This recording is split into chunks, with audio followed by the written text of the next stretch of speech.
நண்பர்களே, விஜய் சீதாராமன் பேசுகிறேன். அனைத்து கருத்துக்களையுமே உங்களுடன் ஆவேசமாக பகிர்ந்து கொண்ட என்னால் இந்த பதிவினை அப்படி தொடங்க முடியவில்லை. கனத்த இதயத்துடன் தொடங்குகின்றேன்.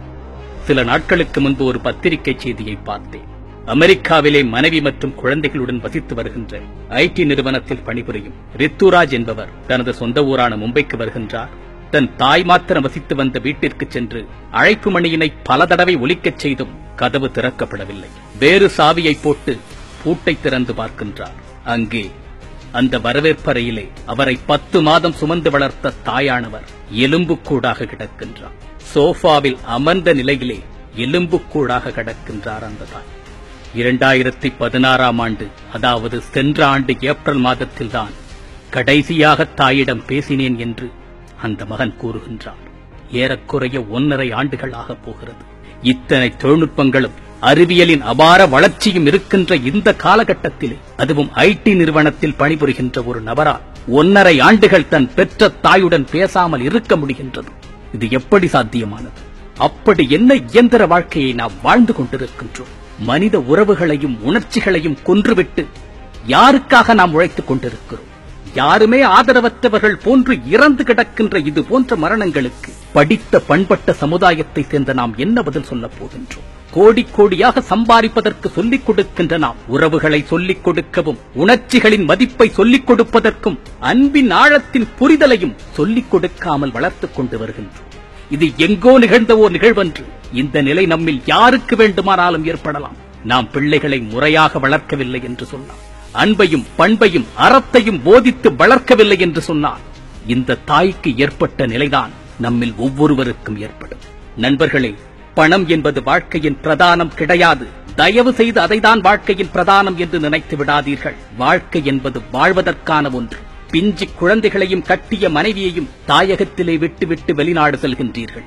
தனது குடும்பத்தின் பொருளாதார முன்னேற்றத்திற்காக தனது உடல், பொருள், ஆவி அத்துணையையும் அந்நிய நாட்டிற்கு அர்ப்பணித்துவிட்டு தனது ஆசை, பாசம், காதல் அத்தனையும் மண்ணில் போட்டு புதைத்துவிட்டு இரும்பு மனதுடன் உழைத்துக் கொண்டிருக்கும் கடல் கடந்து வாழும் என் அன்பு சகோதரர்களே, தயவு செய்து என்னை தவறாக எண்ணாதீர்கள். எவ்வளவு முடியுமோ அவ்வளவு சீக்கிரம் உங்கள் தேசத்திற்கு திரும்பி வந்து உங்கள் குடும்பத்தினருடன், உங்கள் பிள்ளைகளுடன், உங்கள் மனைவியுடன் மனதார ஒருவேளை உணவாயினும் அதை ஆனந்தமாக உண்ணுங்கள். இளமையில் எவ்வளவு துயரங்கள் இருந்தாலும் அதை தாங்கிக் கொண்டு மனிதனால் வாழ முடியும். ஆனால் முதுமை என்பது எவ்வளவு செல்வங்கள் நிறைந்திருந்தாலும் துயரங்கள் நிறைந்ததாக மாத்திரமே இருக்கும். நீங்கள் இளமையெல்லாம் தொலைத்துவிட்டு, இளமை காலத்தையெல்லாம் எவனுக்காகவோ உழைத்துக் கொடுத்துவிட்டு, இளமையிலும் உங்கள் இன்பத்தை இழந்து முதுமையிலும் துயரப்பட வேண்டுமா? கடந்து போன காலத்தையும் தொலைந்து போன இளமையையும் உங்களால் மீட்டெடுக்கவே முடியாது. உங்கள் பிஞ்சு குழந்தைகளின் பஞ்சு கரம் பிடித்து நடைபழக்குகின்ற ஆனந்தத்தை நீங்கள் எத்தனை லட்சம் செலவழித்தாலும் திரும்ப பெற முடியாது. அவன் கொஞ்சம் மொழியையும் கொவ்வை சிரிப்பையும் நீங்கள் எத்தனை கோடி கொடுத்தாலும் வாங்கிவிட முடியாது. நீங்கள் பணத்தை அனுப்பி வைத்து விட்டாலே உங்கள் பிள்ளைகளை எல்லாம் வளர்த்துவிட முடியும் என்று நம்பிக்கொண்டிருக்காதீர்கள். நீங்கள் வளர்த்தால்தான் அவர்கள் வளருவார்கள். அன்பையும் பாசத்தையும் பரிவையும் கொட்டி வளர்க்கின்ற பிள்ளைகள் தனது பெற்றோர்களை ஆதரவற்றோர் ஆசிரமத்தில் சேர்த்துவிட மாட்டார்கள். தாயின் பெருமை என்ன என்பதை குழந்தைகளுக்கு சொல்லிக் கொடுங்கள். தந்தையின் மகத்துவம் என்ன என்பதை அவர்களுக்கு புரிய வையுங்கள். உறவுகள் எப்படிப்பட்டவை என்பதை அவர்களுக்கு உணர்த்துங்கள். ஒரு தாய் தன் மகனுக்கு கற்பிக்கின்ற அன்பையும், ஒரு தந்தை தன் மகனுக்கு கற்பிக்கின்ற பண்பையும் இந்த உலகத்தில் எந்த ஆசிரியராலும் கற்பிக்க முடியாது. அதை நீங்கள் தான் உங்கள் பிள்ளைகளுக்கு கொடுக்க வேண்டும். பக்கத்தில் இருந்து பார்த்து பார்த்து வளர்க்கப்படுகின்ற பிள்ளைகள் யாரும் பெற்றோர்களையும் உறவுகளையும் பரிதவிக்க விட்டுவிட்டு சென்று விட மாட்டார்கள்.